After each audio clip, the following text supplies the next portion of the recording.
Salam SN, salam kompak selalu. Malam ini sangat istimewa. Kita podcast kedatangan tamu Bapak calon Gubernur Sumatera Selatan, Bapak Insinyur Haji Edi Santana Putra MT. Assalamualaikum warahmatullahi wabarakatuh. Sehat Pak ya? Alhamdulillah. Dan Pak Edi hari ini masuk edisi ke-232, Kamis 3 Oktober 2024. Ya, agak telat ya. Pak Edi hari ini jadwalnya padat sekali Pak ya. Kita janjian iya. dari jam 5 sore, kemudian baru ketemu waktunya ini setelah sholat Isya Pak ya. Oke, terima kasih Pak ya sudah hadir di studio Lensa SN. Kita langsung saja Pak ya, sebagai calon Gubernur Sumsel nomor urut 2 Pak ya. Ya. Apa cita-cita ke depan Pak Edi? Andai kata Allah memberikan restu kepada Pak Edi untuk menjadi Gubernur Sumsel, silakan Kak. Ya. Jadi saya sampaikan di mana-mana, Sumatera Selatan ini kaya gitu. Tapi ternyata rakyatnya masih miskin. Masih banyak yang miskin. Oleh karena itu kita harus berubah. Sumatera Selatan harus berubah. Apa yang berubah ya? Makanya tagline saya itu era baru. Era baru Pak ya. Semangatnya baru, harapan baru, gubernurnya harus baru. Nah, itu ya. Apa visinya? Ya. Jelas-jelas ada di situ, selalu ada kalau baliho saya, Sumsel cerah. Sumsel cerah, tagline-nya itu Pak ya. Ya. Jadi cerdas, sehat, sejahtera. Maknanya cerdas dengan pendidikan hubungan. Kemudian sehat ya pelayanan kesehatan yang baik. Iya. Sejahtera ekonomi kerakyatan. Nah, itu yang kita prioritaskan ke depan ini. Oke Pak ya. Tentang peluang dan kesempatan Pak ya. Ya. Orang banyak statement ada Pak Edi mencalon belakangan Pak ya. Peluang Pak Edi cukup besar dengan basic masa di Kota Palembang. Ya. Karena Pak Edi punya pengalaman menata Kota Palembang yang dulunya biasa-biasa saja menjadi luar biasa selama 10 tahun Pak ya. Ya. Kalau orang berstatement seperti itu gimana Kak? Ya itu jadi kalau kita kerja jangan biasa-biasa saja. Kita harus bekerja luar biasa. Iya. Jadi hasilnya juga akan luar biasa gitu. Iya. Seperti Palembang dulu lah gitu ya. 2003 2013. Nah, mudah-mudahan kalau saya gubernur banyak yang dorong ini, Pak jadi wali kota saja lagi, Pak. Wah, nggak bisa lagi. Habis Pak ya? Sudah 2 kali. 2 kali nggak boleh Pak ya? Tapi ya aturan nggak boleh. Tapi saya dorong saya jadi gubernur. Dukung saya jadi gubernur. Seorang gubernur bisa jadi wali kota, bisa jadi bupati. Dalam tanda petik dengan otoritas, kewenangan dan politik anggarannya. Nah itu jadi ya, bisa bergandeng tangan wali kota. Apalagi saya pengalaman. Pak, ayo gimana ini? Sampah banyak kita bersihkan sama-sama. Apa? Udah gelap lagi nih. Lampu jalan banyak yang mati. Kita beresin lagi. Itu. Jadi Transportasi publiknya. Ada LRT, udah bagus. Tapi kita manfaatkan Pak ya. belum optimal gitu Ya. kan. Kita optimalkan. Bisa, saya mampu untuk melaksanakan. Jadi yang digarisbawahi dari statement Kak Edi barusan, kepala daerah itu harus luar biasa, tidak biasa-biasa saja. Ya. Betul. Oke. Harus bekerja luar biasa dan punya konsep yang luar biasa. Konsep yang biasa. Apa yang membuat Kak Edi untuk tergerak lebih besar lagi untuk mencalon sebagai Gubernur Sumatera Selatan? Momentum apa itu Kak? Saya melihat begini. Sudah mulai ada ketidakadilan. Ya. Ada ya kita sampaikan sini Sumatera Selatan sedang tidak baik-baik saja. Oke. Terutama bidang apa? Misalnya pendidikan. Pendidikan kenapa sekarang diperjualbelikan gitu kan? Ya. Artinya kalau mau masuk SMA, SMK harus menyiapkan 12 juta. Ya. 15 juta, 17 atau 20 juta. Dan ini bukan orang datang ke saya minta tolong masukkan anaknya karena dia tidak mampu membayar sejumlah itu. Kan miris rasanya. Ya. Kenapa sekarang rakyat tuh dizolimi tuh? Ya. Kita zolim ke rakyat. Wah. Makanya saya kuat untuk ini harus saya perangi gitu. Saya harus jihad untuk memenangkan pilkada ini. Kalau saya gubernur, saya berantas korupsi ataupun pungli di pendidikan. Itu yang pertama. Oke, keren itu Pak ya. Kemudian Pak ya, dua calon yang lainnya itu sudah bergerak sudah sangat lama Pak ya. Sedangkan Kak Edi itu sudah banyak disebut-sebut orang Pak ya, tapi waktu itu cuma banner-bannernya dari 1-2 muncul Pak ya. Saya sebut di sini Jalan Angkatan 45 sudah ada muncul. Pak Edi Santana mau nyalon. Nah, kalau lihat pergerakannya seperti itu, Kakak gimana Kak? Nah, sekarang kita beda. Zamannya beda. Kita tidak main konvensional lagi. Kita pakai teknologi. Gitu kan. Sekarang medsos luar biasa. Jadi tidak ada istilah ketinggalan. Siap. Dalam waktu sebulan saya bisa kejar gitu. Semuanya gitu. Nah, ketika saya belum dapat gitu ya, belum ada partai yang mengusung di tim keluarga, tim teman-teman ya, tim di sudah rumah, mulai bergerak Pak ya? Sudah hampir putus asa. Gimana kita ini? Saya bilang tugas kamu berdoa. Saya berusaha di Jakarta dan kamu berdoa, insya Allah kalau Tuhan, kalau Allah meridhoi kita akan dapat. Ternyata ada keputusan MK. Nah, satu partai bisa. Kebetulan PDI Perjuangan belum menentukan ya. Partai pemenang pemilu pula Pak ya? Ya di sini nomor 2. Nasional ya. Nasional pemenang pemilu. Partai besar lah itu ya. Lengkap infrastrukturnya. Bicara tentang teknologi dan medsos. Ini kayaknya Kak Edi menggunakan medsos up sekali Kak ya. Bagaimana Kak Edi melihat medsos sekarang ini untuk pilkada? Ya harus kita manfaatkan lah. Jadi yang bergerak di medsos ini yang jago-jago lah. Jago-jago ya. Itu milenial dan Gen Z. Gitu ya. Nah itu jadi ya kita inilah cari teman-teman anak-anak kita gitu yang bisa merangkul ya. Yang bisa merangkul gitu ya. Dan memang kalau banyak pertanyaan dari milenial nih. Pak Edi kalau jadi gubernur untuk kami ini apa gitu. Itu Pak ya, pertanyaan Gen Z ya. Gen Z milenial. Saya bilang saya akan buatkan cyberpark, taman digital, lahan luas, rimbun, kuliner ada semua di situ, ada tempat gedung pelatihan gratis untuk yang berhubungan dengan cyber. Artinya mau jadi konten kreator, mau jadi YouTuber, mau belajar startup pemula, aplikasi, games, semua itu, atau mau jualan, pengusaha online. Nah ini kita nanti semua dipakai, ya TikTok, Instagram, YouTube, gitu kan. Ini dibagi semua strategi Kak Edi ya, sama ketahuan calon lain nanti nih Kak. Nggak apa-apa. Bagaimana respon Gen Z terhadap program-program dari Pak Edi? Ya itu, jadi mereka antusias karena belum ada yang menyentuh itu. Iya belum ada itu Pak. Jadi saya siapkan pelatihan dan gratis nanti saya siapkan. Kita panggil jago-jago itu. Dimanapun di Indonesia ini ataupun ya dari kalau perlu dari luar, dari Singapura, dari Malaysia itu. Yang bisa mengajarkan anak-anak kita supaya hebat gitu ya. Hebat gini. Kan lapangan pekerjaan terbatas. Mau jadi pegawai negeri semua enggak mungkin. Mau jadi TNI, Polri semua enggak mungkin. Pegawai swasta BUMN juga terbatas. Di mana lapangan pekerjaan luas? Pengusaha. Jadi entrepreneur. Itu. Entrepreneur ya. Pokoknya anak-anak itu harus bisa menghasilkan uang. Gitu. Nah ini yang saya kejar ke situ. Mudah-mudahan ke depan. Kemudian ada sikap apatis juga nih Pak ya. Gen Z katanya nggak mau memilih nanti pilkada atau pileg. Mungkin untuk meyakinkan para Gen Z ini gimana Pak? Jadi gini, mereka kami nggak milih lah. Jadi apatis.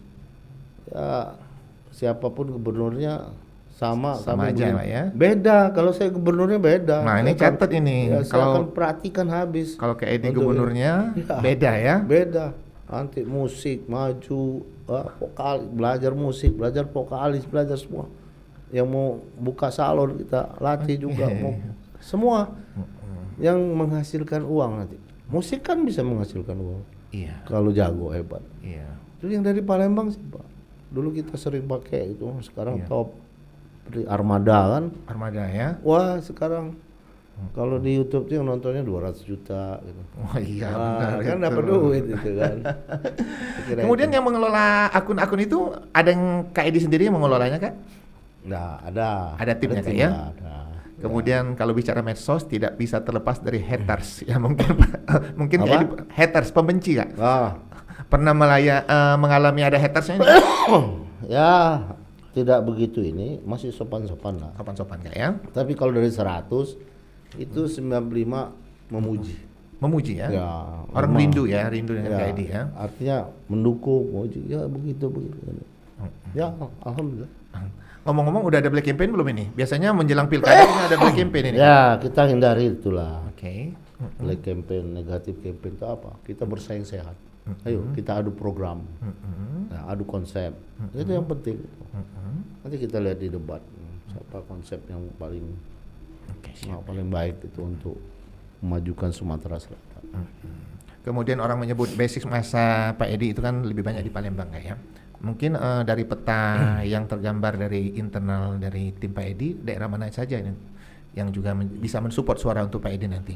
Ya saya Palembang pasti gitu Ya. ya. Kemudian yang di sekitar Palembang apa itu? Komering. Banyuasin kan nempel di Palembang. Oke. Banyuasin itu 30% ada di Palembang dan sekitarnya gitu ya. Oke. Kemudian Musi Banyuasin, Oki, Moreni, basis-basis PDI Perjuangan gitu ya, kita perkirakan unggul. Unggul Pak ya. Boleh diceritakan tentang calon wakil gubernurnya Rizky Aprilia dari Pak Edi. Silakan Pak. Ya, Dr. Rizky Aprilia SMH, calon wakil gubernur. Ya. Ini anak luar biasa, cerdas, berpengalaman di DPR RI. Dia doktornya hukum, Ya. tapi selama di DPR RI 4 tahun itu di Komisi 4. Komisi 4 itu Komisi Pertanian. Komisi Pertanian Jadi ya. paham sekali urusan pertanian. Kami udah sepakat dengan Rizky ini ya, bahwa kita akan memajukan petani. Harga beras itu nggak bisa naik kan, diatur ya. Tapi kita akan tingkatkan kuantiti hasil panennya nanti akan luar biasa kalau kami yang jadi gubernur dan wakil gubernur. Gimana caranya? Ya, yang hasilnya tadinya 4 ton gitu ya, 5 ton, kita bisa menjadikan 8 ton gitu. Dengan teknologi semua. Teknologi ya. Saya sekolah itu, kan Teknologi. sekolah urusan sawah, urusan pasang surut. Rizky banyak bantu di. Jadi saling combine nanti Kak, Ya. ya. Jadi untuk ketahanan pangan kami udah tahu mulainya dari mana gitu. Untuk menjadikan benar-benar Sumatera Selatan lumbung pangan, petani sejahtera. Oke. Jangan lupa nelayan. Nelayan. ya? Nelayan sekarang itu kan saya di Komisi 5 itu mitranya salah satunya BMKG, Badan Meteorologi, Meteorologi dan Klimatologi, Geofisika. Mereka mengajarkan saya beberapa kali buka sekolah lapang nelayan. Jadi nelayan itu sekarang bukan mencari ikan. Kalau mencari ikan bisa dapat bisa enggak? Tapi menangkap ikan. Karena udah tahu ikannya di mana. Oh gitu. Iya, dengan aplikasi. Dengan teknologi Kak ya. Teknologi. Nah, ada koordinat. Oh, ikan di situ. Mau ke situ, koordinat itu ombaknya besar. Ada ombaknya. Sekian meter. Yang di sini lebih kecil. Muter sini bisa. Nelayannya aman, ikannya dapat. Oh, keren ini ya. Jadi untuk ke depan lebih kita mengandalkan teknologi Kak ya. Teknologi. Untuk kemajuan Sumatera Ya, Selatan Kak ya. termasuk pertanian, teknologi pakai. Teknologi pertanian. Kemudian tentang komunikasi politik Kak ya. Ya. Dengan calon lain atau lawan politiknya bagaimana komunikasinya Kak? Komunikasi ya sekarang kan masing-masing, masing-masing berjuang. Ya tidak pernah ketemu. Ketemu sekali waktu pengambilan nomor. Ya kita rasanya baik-baik saja. Baik-baik saja Kak ya. Kalau saya sangat terbuka, yuk silakan apa gitu. Kita bisa berdiskusi mungkin ke depan ini apa. Tapi kalau kita terbuka, orang tertutup ya susah juga.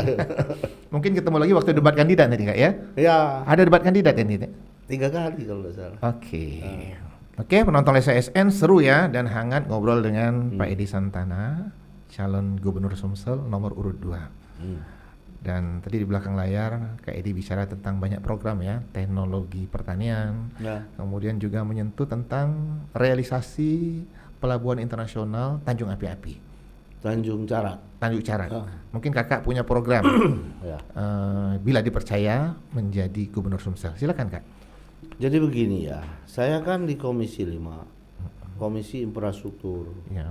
Mitranya Kementerian PUPR, Kementerian Perhubungan, Kementerian Desa, termasuk BMKG tadi dan Basarnas, SAR, Search and Rescue ya. Ya.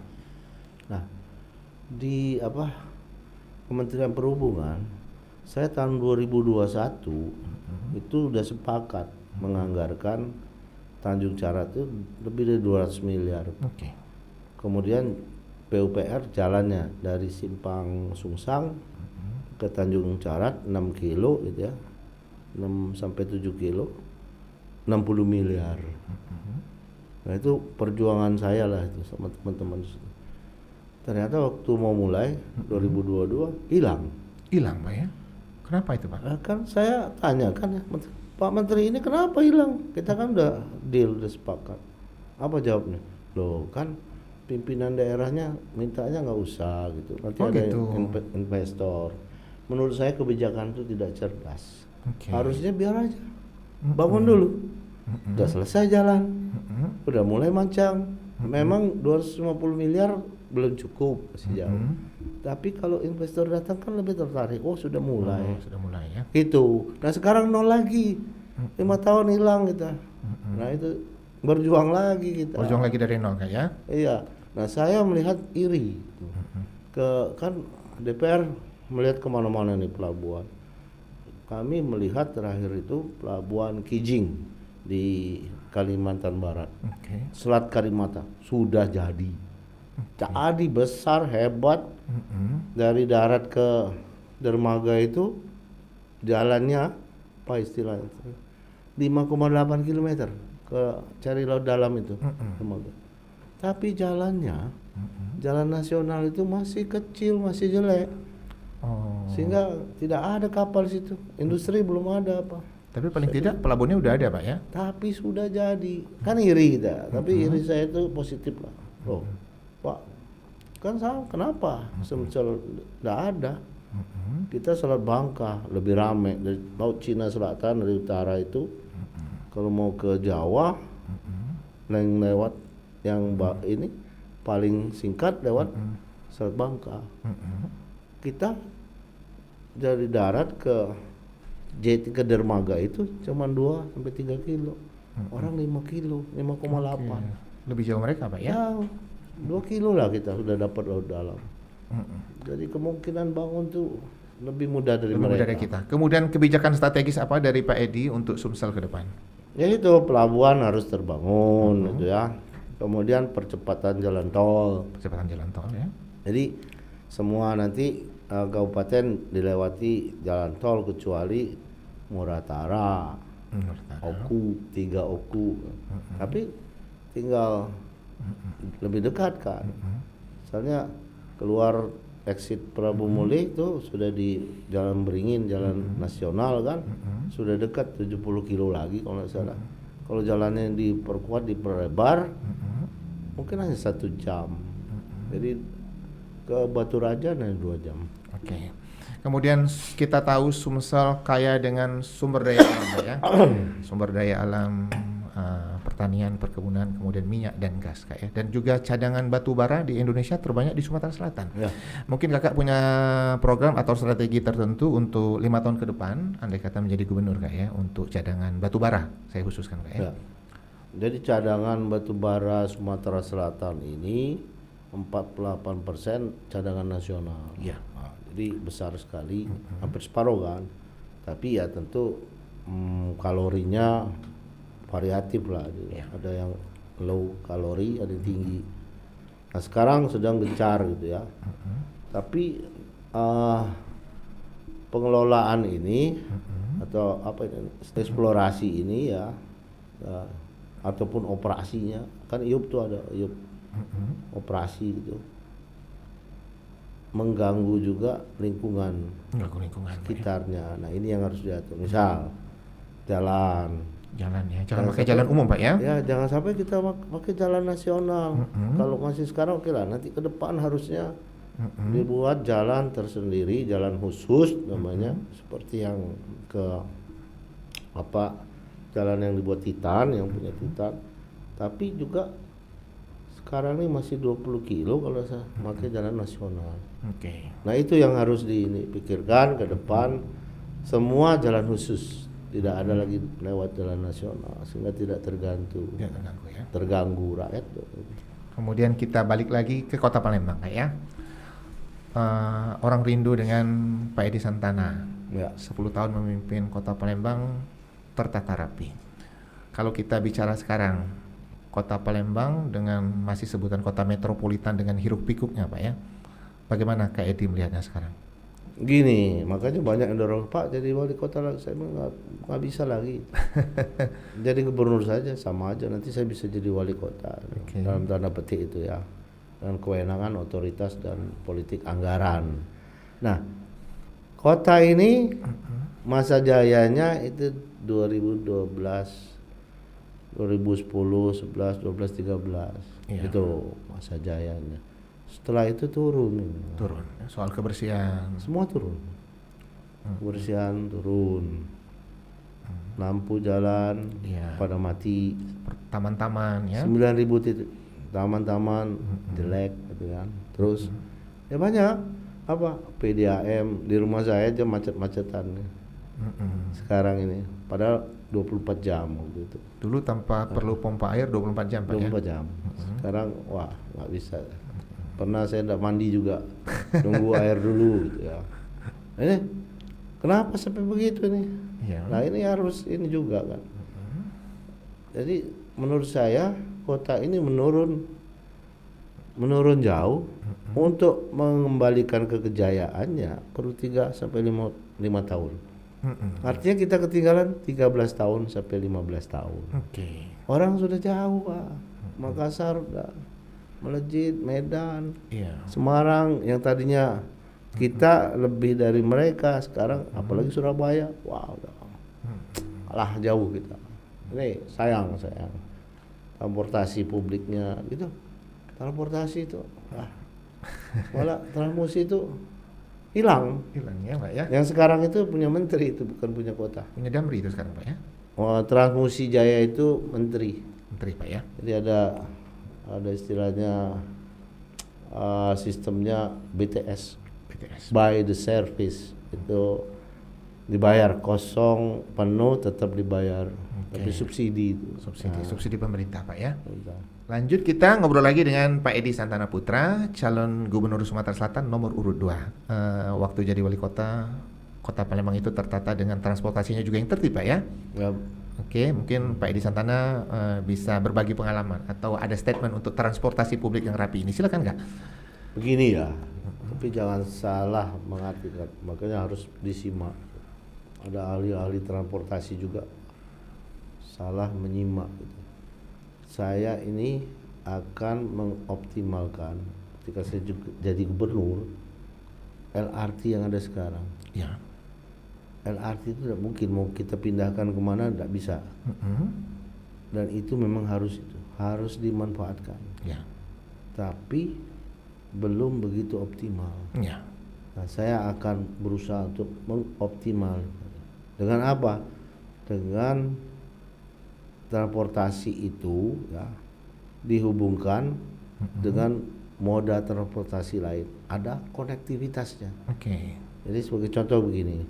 Ini Unsri ya. Ada 30.000 sampai 40.000 mahasiswa, dosen, pegawai. Saya akan bantu juga ini, membantu Unsri dan membantu LRT. Di ujung Jakabaring itu stasiun terakhir, saya akan bangun terminal kecil. Nanti kita siapkan bus, shuttle bus yang kerjanya hanya dari Jakabaring ke Unsri, bolak-balik kan. Mantap ini. Ya. Dari di mana orang naik mahasiswa bisa di mana-mana, Misalnya di yang Sukarame ke asrama haji, Iya. kita siapkan parkir gratis, Iya. gitu. Jadi dia cukup ke asrama haji sampai ke Unsri Iya. dengan ongkos yang sangat murah, mungkin 15.000 PP gitu ya, atau paling mahal 20.000 PP gitu ya. Murah daripada dia pakai mobil sendiri ke Unsri, Unsri. tolnya berapa, 30.000 ya, PP 60.000, mahal. Iya. Nah ini, jadi dari sisi itulah nanti di Siti Fatimah itu juga ada, jadi asrama haji Siti Fatimah, kantong parkir, Iya. Palembang Icon, kantong parkir harus gratis Iya. untuk mahasiswa, dosen dan pegawainya. Pegawai, Pak ya. Jadi LRT itu Berfungsi maksimal. berfungsi maksimal. Saya yakin akan penuh, tiap hari penuh, berjubel malah itu. Iya. Liputan. Setidaknya mahasiswa situ Dan mahasiswa juga terbantu, Pak ya. terbantu, murah.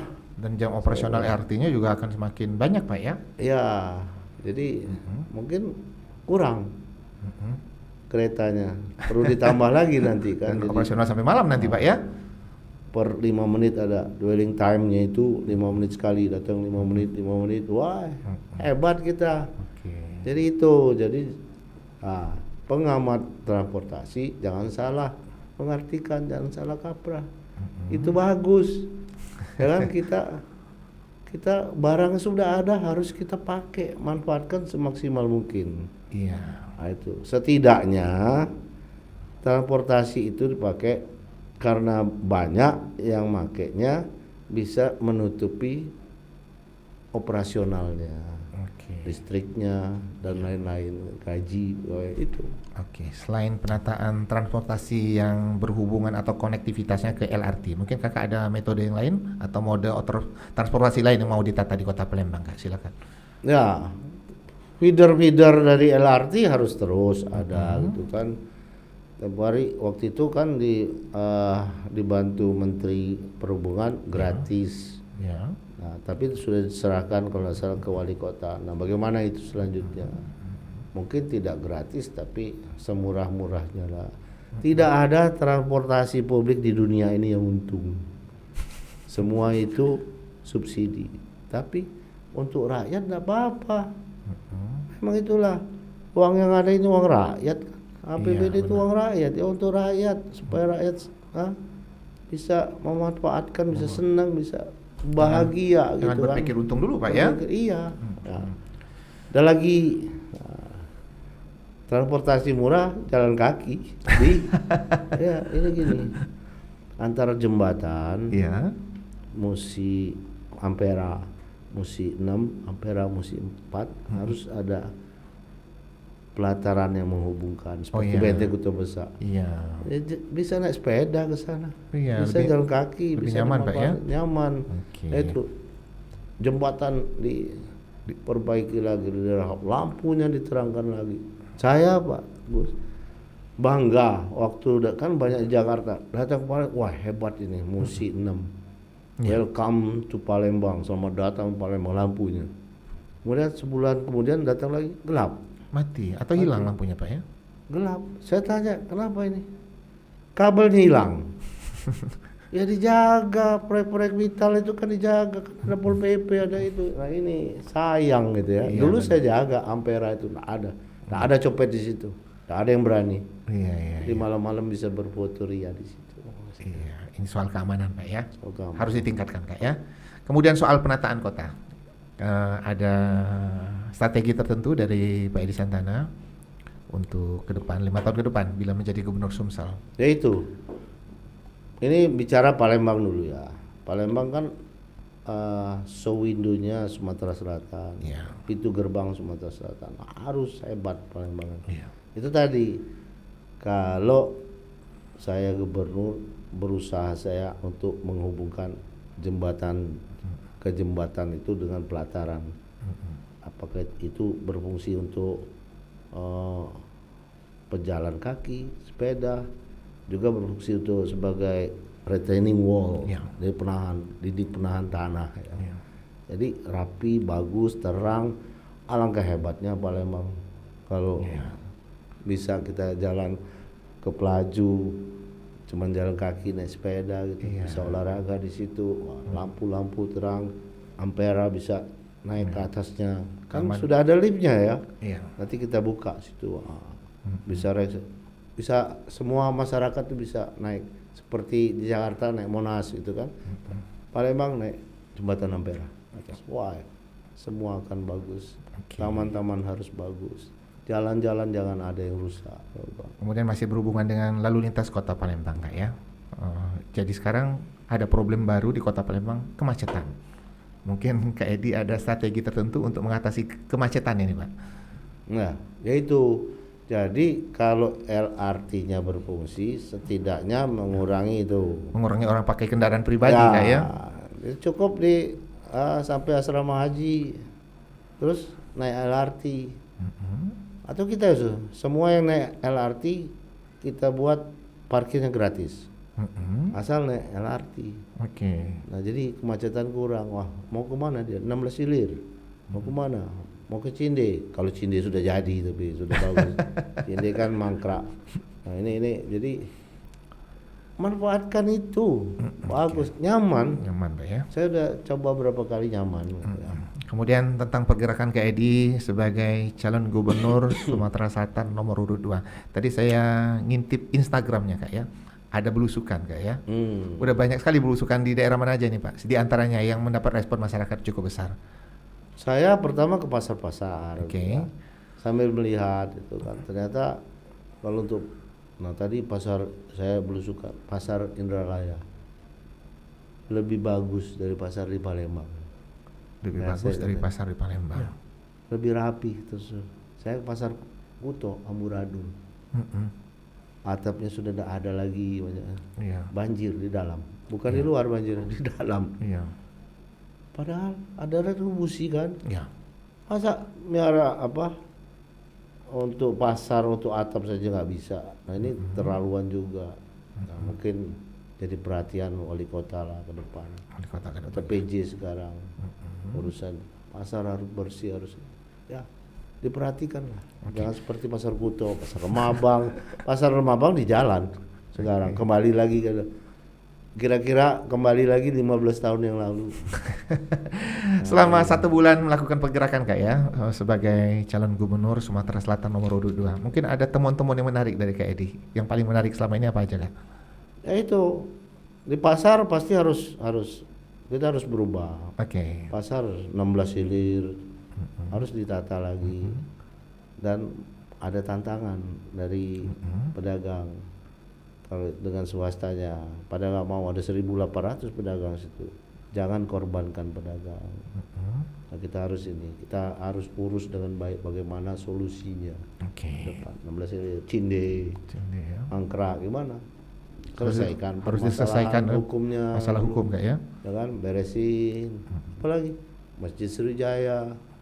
Masjid Sriwijaya itu pondasinya sudah selesai. Sudah. Diturunkan nafsunya, anggaran yang tadinya triliun-triliun atau hampir 1 triliun turunkan lagi gitu ya. Iya. Sehingga bisa selesai, bisa dimanfaatkan, tapi selesaikan juga masalah hukumnya gitu ya. Oke. Banyak sekali ini. Baik sekali ya. Ya itu satu lagi yang tadi Apa itu, Pak? taman digital. Taman digital. Boleh cerita nih, Kak? Kalau ditanya Pak Pak Edi nanti kalau jadi gubernur itu kantor gubernur jadi pindah nggak ke Keramasan? Saya bilang enggak jadi. Oh, mubazir dong? Tidak mubazir. Kita buat taman digital, taman untuk anak-anak remaja, anak-anak milenial Gen Z tadi. Oke. Pelatihan gratis dan sebagainya. Lalu kantor gubernur ya di situ. Iya. Belakangnya yang jelek-jelek kita bongkar, kita buat tower-tower sehingga bisa merubah wajah kota Palembang. Kabar gembira untuk Gen Z nih ya, akan disediakan Cyberpark, Kak ya. Cyberpark. Dan lokasinya di Keramasan. Penonton SN banyak sekali ide-ide brilian ya dari calon gubernur Sumsel nomor urut 2 Pak Edi Santana. Tapi kita sepertinya udah di ujung obrolan, Kak ya.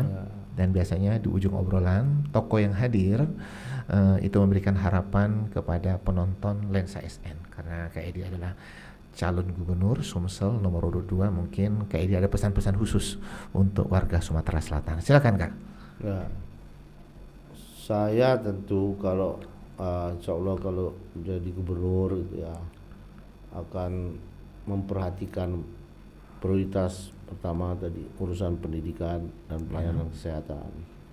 Kita akan buat semurah bahkan gratis untuk pendidikan. Jangan ada transaksi di pendidikan, jangan ada jual beli di pendidikan. Demikian juga kesehatan. Jangan ada rakyat dipersulit gara-gara nunggak BPJS misalnya itu harus tidak bisa berobat, tidak bisa masuk rumah sakit. Saya akan siapkan rumah sakit milik provinsi, kabupaten kota untuk gratis situ. Oke. Kemudian infrastruktur itu harus semua. Jalan nasional harus semua bagus. Jalan tol kita dorong harus selesai. Palembang Jambi, Palembang Bengkulu. Kemudian apalagi Tanjung Carat, Pelabuhan tadi harus bisa kita bangun. Lapangan kerja harus kita terbuka luas. Mana yang pemula-pemula mau kerja itu yang kita ajarkan tadi dengan pelatihan gratis, Ya. mereka nanti bisa menghasilkan uang minimal ya 5 juta sebulan gitu ya. Banyak. Kita arahkan gitu kan. Nah, supaya ya tak ada lagi yang nganggur, tapi itu lapangan pekerjaan itu di usaha. Oke. Terutama usaha online. Itu yang kita ajarkan nanti. Modal akan kita upayakan. Sistemnya saya tidak memberikan uang mungkin, tapi memberikan pinjaman barang, konsinyasi istilahnya.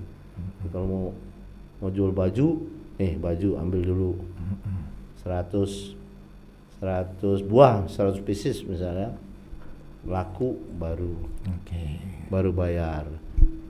Pemerintah BUMD dapat duit, anak-anak dapat duit. Wah, jadi ekonomi bisa berputar baik. Kira itu. Oke, keren ini ya statement dari Kak Edi ya. Ini menganut pasar masa kini sepertinya Kak ya. Dan menarik masa Gen Z nih Kak ya. Gen Z, ya. Dan ini kabar gembira untuk Gen Z ya. Oke, penonton Lensa SN, jangan lupa untuk like, comment, share, dan subscribe kanal YouTube Lensa SN agar informasi menarik dari kanal YouTube ini tetap tersebar merata di bumi Sumatera Selatan. Salam SN, salam kompak selalu.